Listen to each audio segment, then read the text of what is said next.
Hey guys, welcome to Nikz Sports Pod again, episode 2.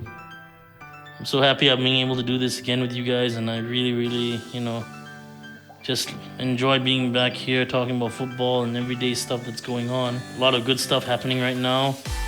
Football's back again, football's come home, Premier League has started, and there's a lot of stuff happening, especially the European Super Cup. Before all that, I want to give a couple of shout outs. Shout out to my team out here helping me today. Shout out to a lot of my friends, and two in particular, Hanif Nazatul. Congratulations on the engagement, guys. Shout out to my other friends. Al Cartel represent. You know who you are. And I had a lot of good feedback. Really warmed my heart when I heard all the good things that were being said about the last show, and I really appreciate and love you guys for it. I feel the love, and that's why I keep doing what I'm doing. Football's back, and whenever football's back, there's all this stuff going on. We'll talk about one of the biggest two sagas going on in the footballing world at the moment, and it's come to a standstill. Who's got it worse, really? Is it Bale? Is it Neymar? And then we'll talk a bit about the European Super Cup, and that was some of the interesting football happened today. It wasn't great in terms of a performance standpoint, but let's talk about the talking points, which I think is very prevalent for Chelsea and their new manager, and Liverpool as well. Then we'll talk about the last week's Premier League action, including one particular result that I'm sure that all of you want to talk about, and everyone is talking about anyway. So we'll talk about that as well. We'll talk a bit about Malaysian football, the under-18s, the under-15s, AFF tournament going on right now. And some pretty crazy stuff has happened. And you guys sit back, come with me as we begin episode 2.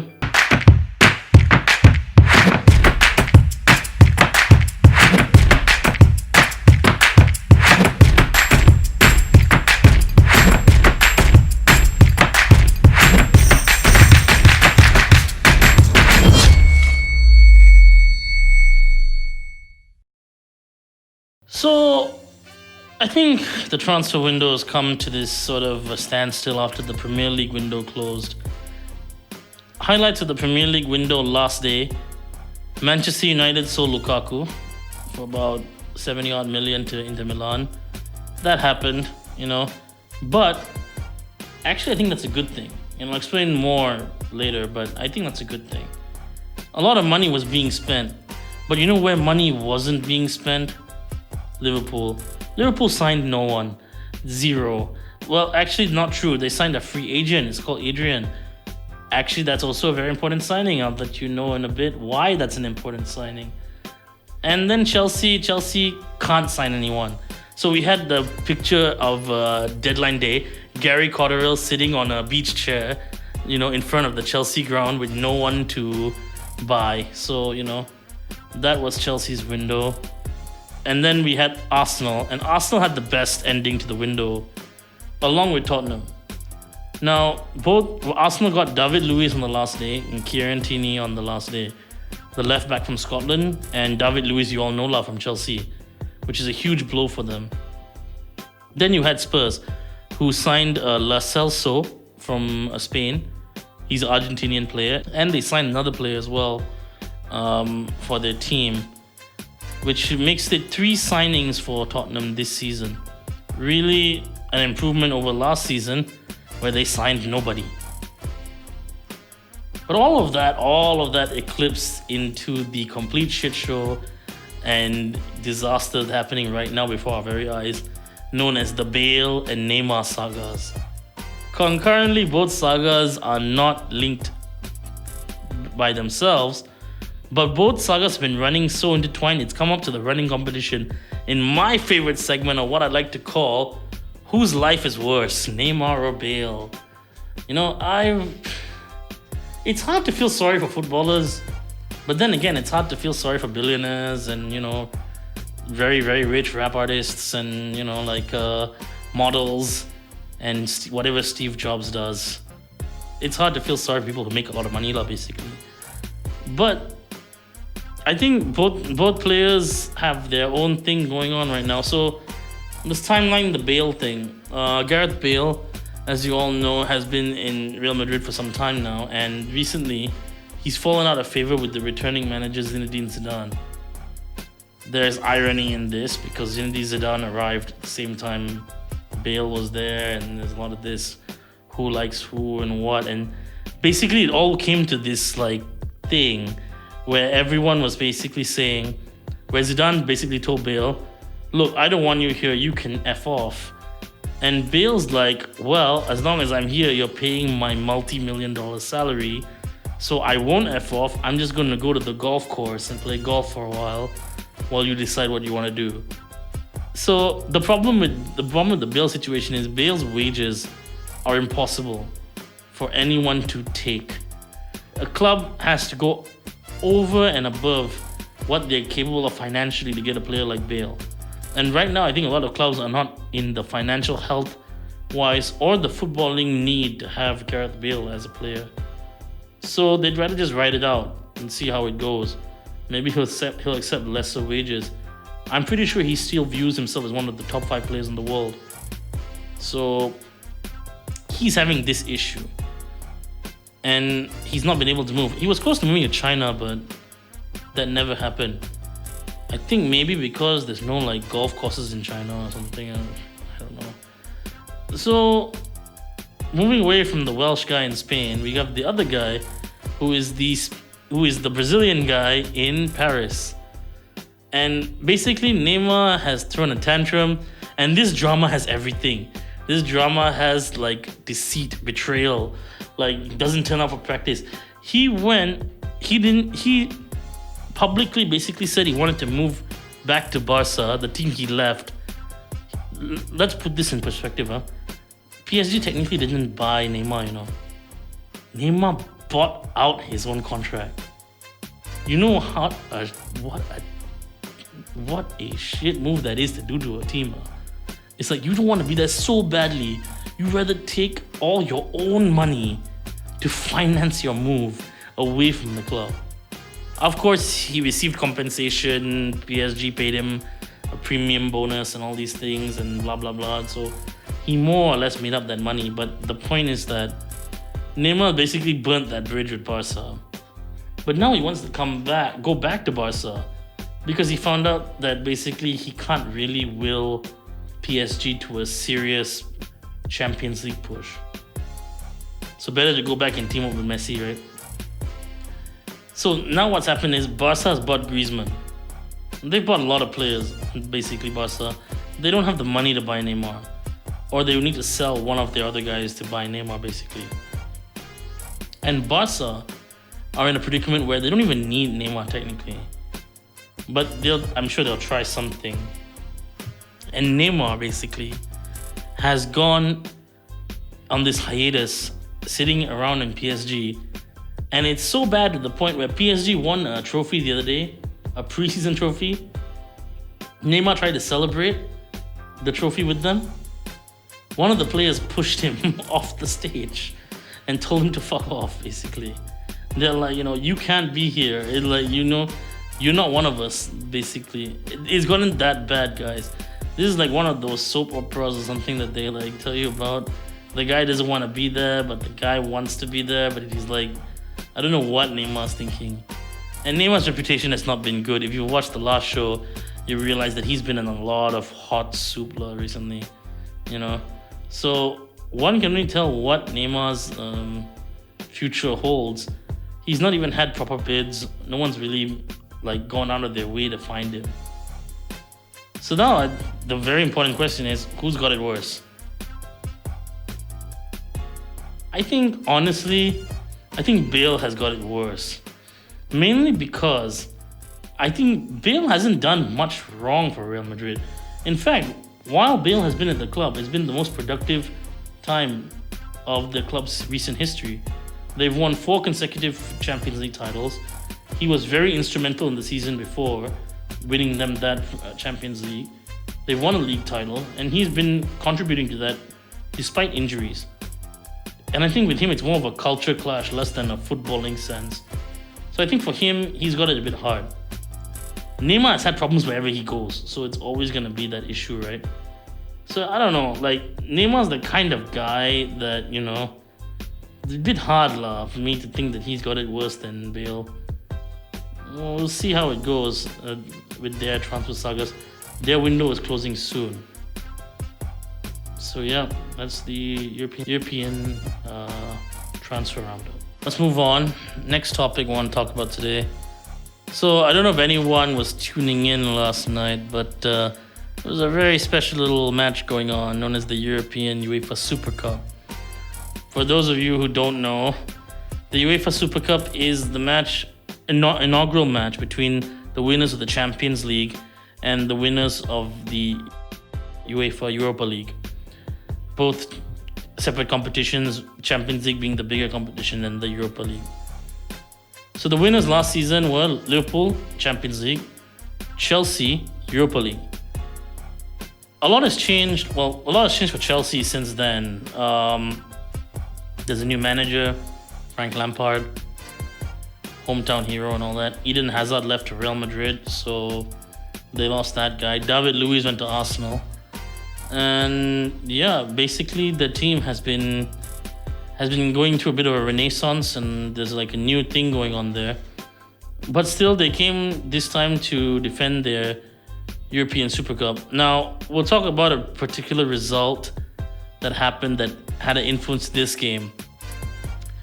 But Chelsea came into this particular match with a fully rested squad. They rested a lot of their key players over the last weekend for this match. And it showed. Because in the front, rather than playing Tammy Abraham, they played Olivier Giroud and Pulisic and Kante. All their big guns. They played them starting from the beginning in this game. Liverpool came into this game after a quite convincing result on the weekend, but spoiler alert here, they lost their keeper, Alisson, to injury. He had a calf injury and he's out for 3 to 6 weeks. It's a huge blow for Liverpool because Alisson is a really important player. And now they have to depend on this Spanish guy called Adrian. And the game, how was the game? The game was crap. I mean, it was not really a tactical masterclass of the century or anything. It was very much a end-to-end kind of thing and very mixed kind of game. But you could tell that Chelsea were playing much better than they did previously, because they were just flat out attacking with their proper attackers this time around. Pulisic and Giroud were connecting very well. And I can see this season, Pulisic and Giroud are going to have a good partnership up front there. And once they get Willian back, I think that's going to be another interesting thing. Pedro was he was just owning the defenders. And I was kind of shocked because it looked pretty bad. Adrian managed to pull off a few saves. That one shot that put through from Pulisic to Giroud gave them the lead, right? So at this point, I'm basically going like, great, okay, Chelsea's gonna win the Super Cup. Because, before this game, everyone was blasting Chelsea. And if they had won that game, boy, I can tell you, never be the end of Hitler for Liverpool fans. But what happened was Sadio Mane came in, instrumental. Firmino came into the game and changed the dynamic of the game and put it to the proper front three. Liverpool's proper front three is always Mane, Firmino, and Salah. So whenever those three played, the chemistry is there, and it showed because Firmino was pressing, got the ball, pressed to Mane, and the keeper couldn't hold on to the ball as he put it in close range, and that was the equalizer. And then pretty much from there, it became a blast. Look, yeah, I hear the thing, right? There's a lot of people saying Chelsea played very well in this game. I just have one stat to say to you, 22 shots. Liverpool had 22 shots, 16 on target.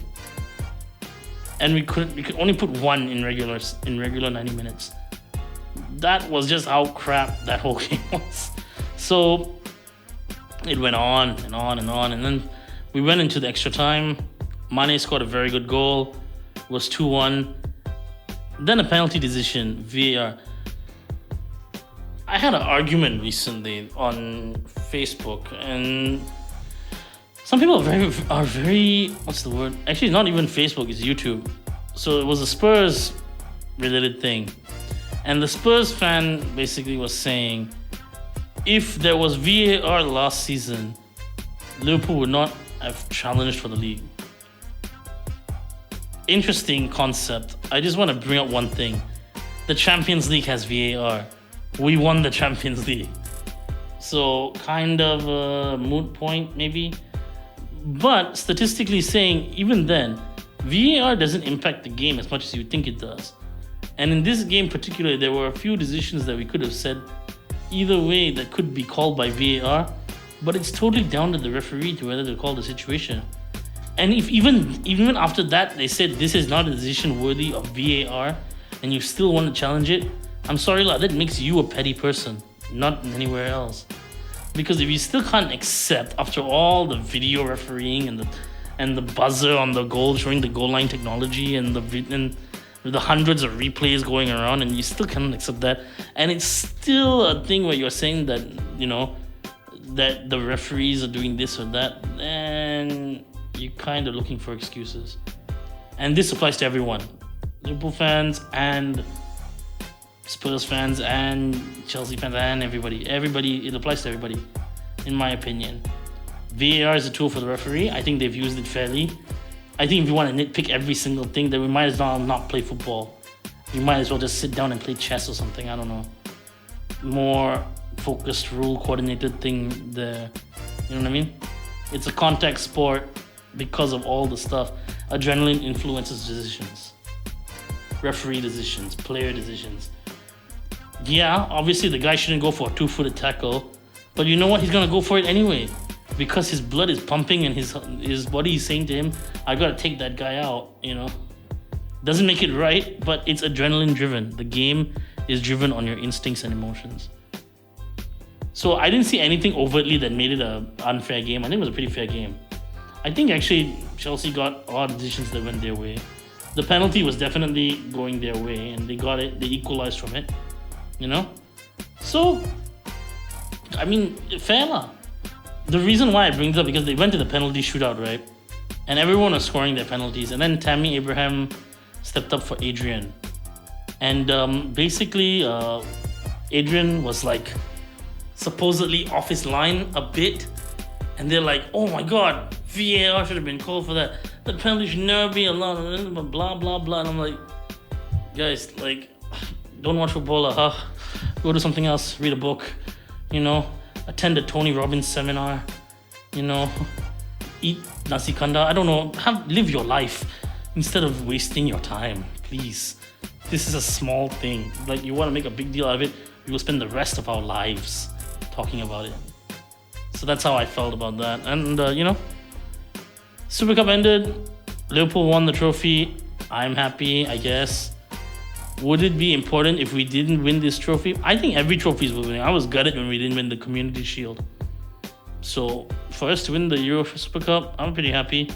But, you know, Chelsea got some positives they can take away from it. So, you know, everybody in this case, I think everybody won in this game. So, if you watch football, I'm guessing you're a Premier League fan. Don't know. I think most of us here grew up with that law. I love the Premier League. I think it's the most entertaining league in the world. What else can you see every week? You don't know what the result's going to be, and even the small teams have a chance. Of course, Manchester City have gone out of their way to ruin that for everyone because they like to beat the crap out of every team they face each week. Then again, maybe that's just the signaling of the times. Last year in the Europe, all 4 semi-finalists were English. In the Europa League final, it was the all-English final. In the Premier League final, in the Champions League final, it was an all-English affair as well. So maybe that just speaks to the quality of the league and how it's been developed and how now every team is so competitive. Which brings me to game week 1. Now, leading up to game week 1, there were a few storylines already in place. I think I've spoken about a few of them, but we'll go over it based on the results in the first week. There was the Liverpool and Manchester City storyline. Last season, they were so dominant, far and away from their closest rivals, Tottenham. Would this season be the season where they continue to do such a thing again? And in the first game, It was Liverpool against Norwich. It ended in 4-1 at Anfield. Now, the good things about this game was that Liverpool dominated from start to finish in the first half. In the second half, they fell back a bit and they allowed a goal. But part and parcel, I think it's all part of the deal anyway. When you're 4 goals up, sometimes you get complacent. But the really, okay, so when you're watching this game, I was like, man, there's a lot of goals we're scoring in the first half. I really am enjoying this game. I hope that nothing bad happens. Boom, Alisson goes down to a calf injury. And we lose him for 3 to 6 weeks. Typical. Really typical. It's like, this is like the most like craziest thing. Imagine your golden horse keeper goes down in the first game of the season. That's like, oh man. So Adrian comes in. By the way, I haven't made this joke yet, right? You know how like Adrian, you know, did anyone watch the Rocky movies? So like in the Rocky movies, the Rocky's wife is called Adrian, right? So he stands to this chant and he goes like, Adrian, we did it. And Klopp was doing that exact same chant after the Super Cup. When Adrian saved the penalty at the end. I mean, I thought that was so funny. And we just run with this joke all the time. I feel like it's hilarious. So it's like, so whenever I see Adrian, I always go like, Adrian! So that's great. That at least helps me cope with the crippling fear of losing our best keeper. So, you know, I was able to deal with that. A bit worrying also how Liverpool's defense was cut open for that goal that Norwich scored. And I think also in the Super Cup, it was the same thing. The defense looks a bit shaky. You can put down that to fitness, maybe. You can put that down to complacency. There's a few things. Also, the same right back didn't play twice, blah, blah, blah. Joe Gomez started instead of Joel Matip, who I prefer. I actually prefer Joel Matip at the moment in the back line. But, you know, whatever it is, that's like a cause of concern kind of thing. For Norwich, Daniel Farke is a former Borussia Dortmund guy, right? And he's done well with his guys, I think. You know, last season they scored a freaking lot more goals. And their top striker is Pukki. Now, guys, let's be better than this, okay? It's Teemu Pukki. And that's Finnish. As in not habis, but Finnish. Finland, get it? The guy's name is Teemu Pukki. Now, that is like, you know, the funniest thing ever. The British podcasts and the British shows and all, they mention his name and it's nothing. They're just like Pukki. You know, I think Pukki scored an amazing goal that last day. But every time a Malaysian hears it, like, oh my god, it's so funny. Oh, they can say that on TV. Holy shit! Like, you know, like, it was still hilarious. But you know, I give the guy some credit. Like, he was their top scorer last season. And I remember having a chat with my friend Dustin about this actually a while back, about how they're going to cope with that name now that it's in the Premier League and all the Malaysians are watching it. Basti, there'll be some joke we're gonna make out of it, lah. I'm waiting for the meme, by the way, guys. So that's on the way. But yeah, he scored the goal. And 4-1, Alisson out. So it'll be interesting because next week is Southampton. They had Chelsea. Adrian looked a bit shaky there, but the defense also looked shaky as a whole. So we need to see how Liverpool can improve to get better. You know what I mean? So moving on to the next story, which is Manchester City. You know what? I'm not even going to waste time. There is no story. Manchester City destroyed West Ham 5-0. Game over. Go home. Okay, like, what is there to say? And you know what the surprising thing is? West Ham do this every season. Every season they'll have a very active transfer window. They'll buy 5 or 6 players. And then they will look and they'll go like, you know, our team is really strong this year. Only to get completely destroyed in the first game every freaking season. In the last 2 seasons alone, the season openers, right? The amount of goals they've conceded is 9. They have conceded 9 goals in 2 games in the last 2 seasons for the opening games. It's like, a complete I don't know what to say. I watched that game. You know where I watched that game? I watched it in Chili's. American Chili's, you know? The Tex-Mex thing with the ribs and the chicken and all. I went there, I sat down there, I was watching the game, and I couldn't believe what I was watching. Because it was like the City players were like just driving through. Like no traffic, you know? We will find more traffic jam here in Bangsa than we did in that entire game. There was free space all the way. They were like running through like no tomorrow, you know? And their midfield was so weak and they offered no attacking options. And I thought to myself, why is West Ham this bad? Maybe City is that good. Maybe. So, you know, same old 5-0 at that point. I was like, the only good thing about that game is that Sterling is on my fantasy team now, so you know, I got a lot of points for that. If you're going to have a bad outcome, at least have something to make yourself feel better. So now, moving on to the next game, and a game which I thought it was going to be more one-sided than it did, because in my Premier League predictions on Bernama, I put Tottenham as the third team that's going to challenge the Premier League this season, because I think that they've completed their squad. They signed Ryan Sessegnon, Celso, and Ndombele. By the way, look out for this Tanguy Ndombele guy. I have a feeling by the end of the season, he's going to be one of the best midfielders in the league. He looks good already, so you never know. But basically, Spurs gave up a goal early to Aston Villa. And I was like, is Spurs going to lose a game at home on the first game of the season? No, they didn't lose. Like they won 3-1. That was the end of it. Aston Villa lost. Predictable, but you know. Again, silver lining. That game was good for me because Harry Kane is on my fantasy team. So, you know. And I captained Harry Kane. So, I'm good too. So yeah, Spurs won. I think they're going to be title contenders this year. Aston Villa have spent the most amount of money of all the English teams in the Premier League. So you know, that's going to be how they're going to organize all that. I don't know. They look like they bought some good players though, so we look forward to.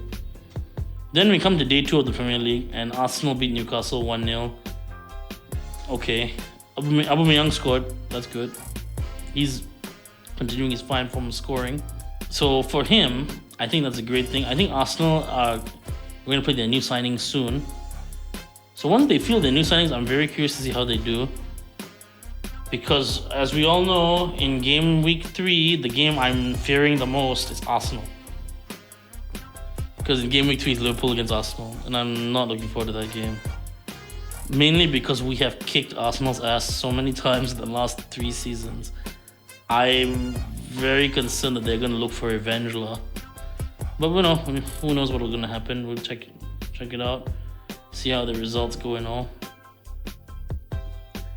Then we get to the highlight of the weekend, and we thought that, you know, I thought the game was going to be a draw, personally.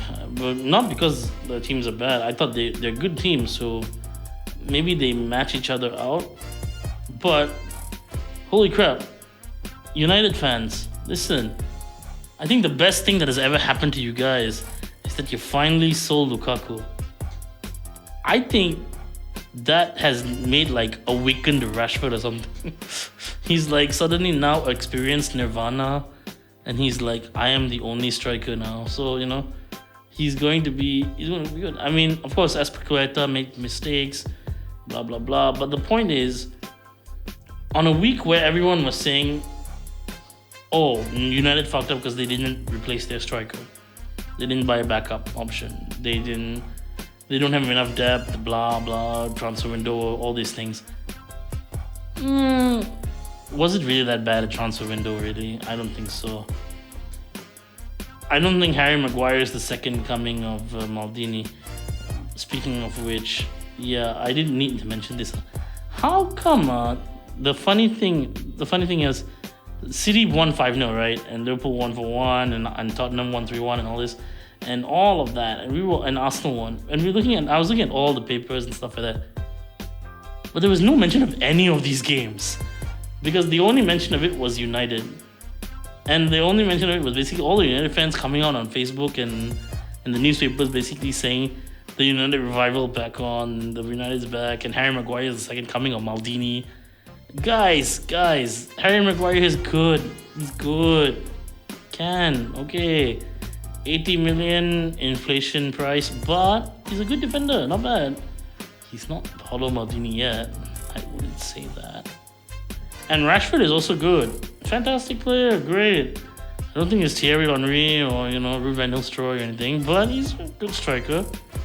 And you guys won because of the solidarity of your style. So I think you're primed for good things. We'll see how it goes. It's a long season. But I think your front three is much more intimidating than before. But you still have that fella Lingard over there. Life goes on. Can't complain about everything. Also, another thing about that game, I thought Pogba played one of his best games for United.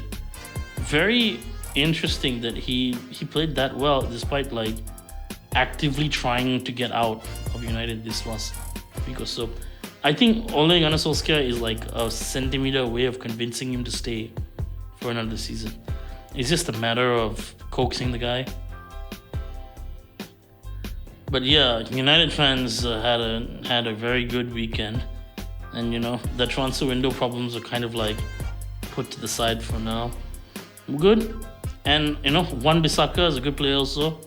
I like him. And look this up on my Instagram. Look it up on IGTV. And I've mentioned this before. That Daniel James kid, I said, was going to be a good signing for you guys. And for the fella who came to me that day and told me, you don't know what you're talking about, Nick. And United's all about the big signings and all these things. You can just eat it right now, because I was right. Okay? So, yeah, basically. But other than me being completely right, that was the Premier League last week. I think I have a disappointment about last week. I thought the Leicester Wolves game was going to be more interesting. No, it was not very interesting. Quite boring. Oh well, can't win everything in life, huh? So, yeah, that's the Premier League recap from last week. It was a good week overall. There was a lot of goals. The big team scored a lot of goals. United and Chelsea. Oh yeah, I forgot to talk about Chelsea. In all the madness, I forgot to talk about Chelsea. Yeah, so Chelsea were getting hammered. They were not just getting hammered from in the game. Yeah, they got destroyed 4-0. Yeah, but they were getting hammered in the press. And for some reason, someone had the brainwave idea of bringing in Jose Mourinho, the pundit for that game. Think of the irony of it, because Jose Mourinho is a Chelsea legend, right? And he's coached Manchester United. He's just spent one whole season bashing United after he got sacked, and saying this and that and that. And then he had to watch Chelsea and his protege, Frank Lampard, get demolished. Funnily enough, actually that led to an interesting situation between Jose Mourinho. And here's what I'm going to come down to with this. I actually think that Mourinho should leave Lampard alone. But I don't even think it's Mourinho's fault. The press are basically asking him these questions, and he has to give his honest opinion, right? But Frank Lampard is his own manager, and he needs to build his own style. Looking at Frank, he hasn't had a team to build. It's been hard because he's got no transfer window. Yeah, he got Kovacic back, and he still got a lot of guys, even if he still has a. But he's left with a lot of young guys, and where they're weak right now is centre back. I think the centre backs are not very strong, and then striker. Giroud is their best striker, and on his day, Giroud is a good striker, but he's not the best striker in the Premier League. He's not going to be in the Golden Boot award this year, lah. But there's a lot of people who said they played well even against United. And they played well against Liverpool. So I can see Lampard being a system guy. I think he's trying to build a style and a system. But I think that the way this team is made up is still a lot of the Sarri and the Conte guys still left behind, and they're always they have this more defensive minded sort of thing. The guys that benefit from the offensive system has been Christian Pulisic and Pedro so far from what I've seen. From what I've seen, Pedro looks fantastic in this system. So I think it's going to be interesting to see how Chelsea does. I think it's too early to bash Lampard. I think, if I wanted to bash Lampard, it would probably be if they lose to a team like Sheffield or something. If they lose to that kind of team, yeah, I could probably go at him. But who has he faced so far? United, who, let's be frank, United, even with the transfers United have made right now, they are better than last season. So that's United. And Liverpool, which they drew. So yeah, give Lampard some time. I think he needs it. Hashtag go easy on Lampard. So guys, I think I'm gonna run down some games to look forward to this weekend. Still Premier League games.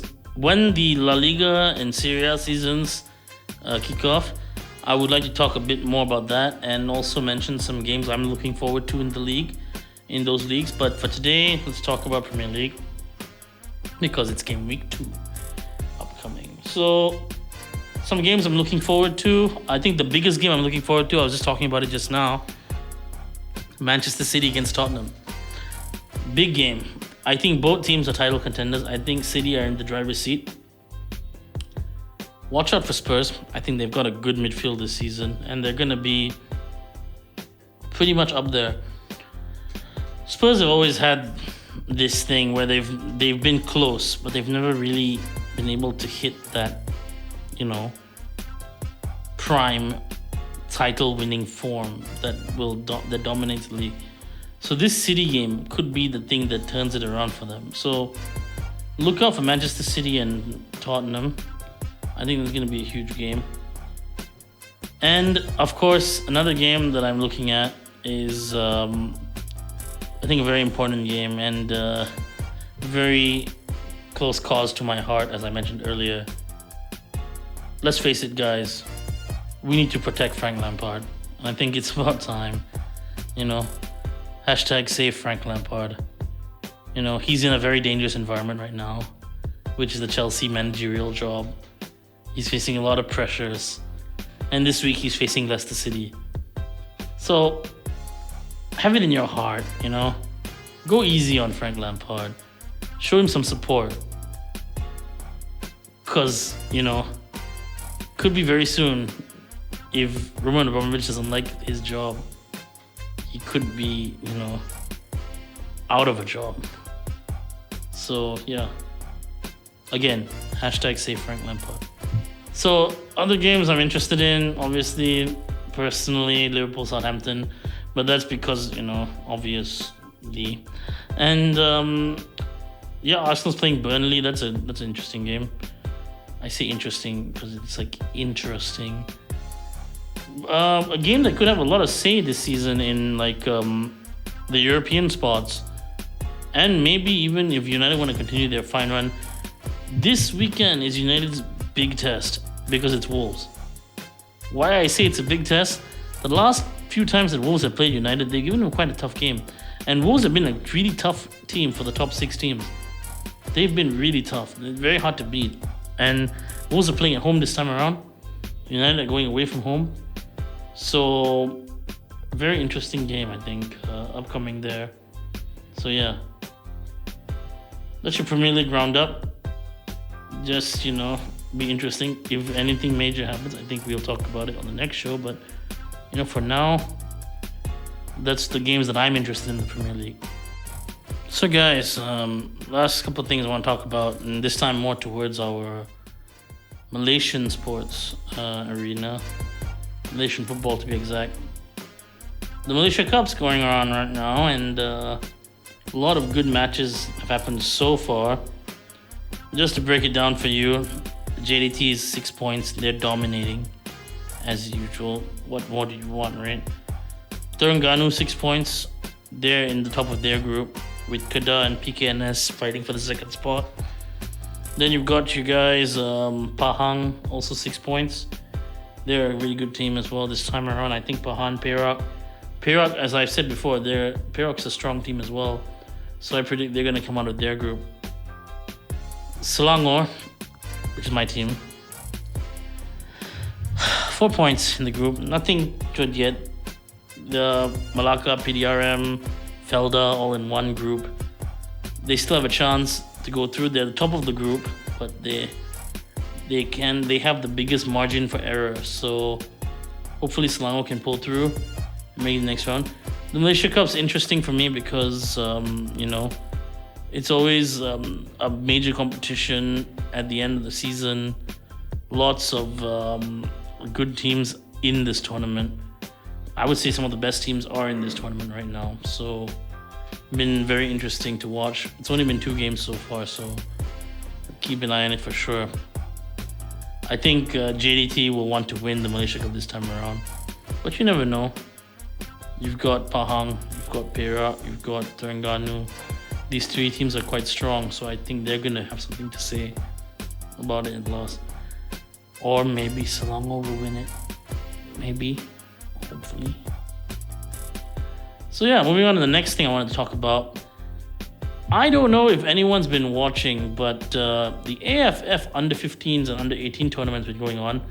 So that's the ASEAN tournament, and you're going to probably be asking me, Nick, why are you bringing up an under 15, under 18 tournament? No one cares. When I was under 15, under 18 tournament, I wasn't on TV or so. I understand you feel like that, but we got to support our young kids, I think. And they're on TV. Maybe it's worth watching. But I thought it was worth watching because of the drama. First of all, for some reason, we're damn strong. We won 3-0, and we won a bunch of games against good teams in the ASEAN region. And we beat Australia. And we beat Singapore, Any chance for us to beat Singapore is a chance for you to go and put your damn TV and watch, Because the Singaporeans are celebrating whenever they beat us and anything. So you guys got to treasure these moments. You know what I mean? But I think it was very important that we beat teams of Australia. There was the game against Thailand the other day, and this is under 15, and they just started fighting at the end of the game. It's like I'm not even talking like the normal pushing. There were fists. Everyone was like punching each other, and like it was like it got pretty violent. I was shocked because I was like, damn, these kids, man. What are they feeding them these days? Like making them all angry and stuff. Like, chill, But the funny thing, I will say, I will say without bias, it's the Thai kids' fault, They were the ones who pushed the kid, and then everyone started fighting. But seriously, I think it doesn't really reflect well on football internationally when you start fighting like that. It gives you a bad reputation. But at least on the plus side of it, it's always good to see that the young kids have backbone, At least, as long as they're not like, going and fighting each other outside of that. So yeah, it was a good tournament. It's been a good tournament. Finals coming up for the under 15s, under 18s. So be worth, I think, watching. So I particularly was proud, and the goals they scored, some good goals, man. Really good goals in those tournaments. Moving on to the final thing that I want to talk about with Malaysian football, and that's the World Cup qualifiers that are coming up. The chairman of FAM has come out and said that there's no reason why we shouldn't finish second in this group. And I agree. There's no reason why we shouldn't finish second in this group. If we finish second in this group, we have a chance to qualify for the World Cup. That's a big deal, obviously. I mean, like, who wouldn't want to see Malaysia qualify for the World Cup, right? Or at least try. Because every time we reach this point, it's like everyone just stops watching. I think that's not fair. I think we need to watch. There seems to be a long-term plan in mind with football now, after the F30 plan came up. and progression of football and the grassroots initiatives are happening at the moment in Malaysian football. And all this is great up to the professional level. I think in the professional level is where we're going to see whether or not these guys are going to make it. And then that's when we need to see involvement. Because monetarily, facility-wise, are these kids being given everything to make that jump into the professional level? So that will be where we'll see it. But for now, our senior team will be in the World Cup qualifiers. They're going to play Indonesia first. We're in a group with Indonesia, Thailand, Vietnam, and then UAE, and all these teams. This is good. We only have 2 Arab teams in there, and the rest of it's ASEAN teams. We can finish second, in my opinion. We just need to beat our local rivals and beat at least one Arab team, and then we're in the run to qualify. So this time around for the qualifying for the World Cup, I think we have a chance. We can really make a significant impact on this tournament. We need to focus on this tournament, you know what I mean? And I think Tan Cheng Ho and the guys can do it. So, good luck to our Harimau Malaya. Good luck to the black and yellow. Let's do it, guys. So, thanks for coming by today, guys. Really, again, feel all the love and the energy from you guys is really amping me up. It's been a great show. Remember, smash that like button, smash that subscribe button. Really put your thoughts into the comments, and I will definitely love to hear feedback from you guys and any questions you might have. We want to feature fan questions and user comments here on our show, and I'm always looking forward to hearing from everyone about what topics they want to talk about. So again, remember, like, smash, subscribe, and I will see you guys again.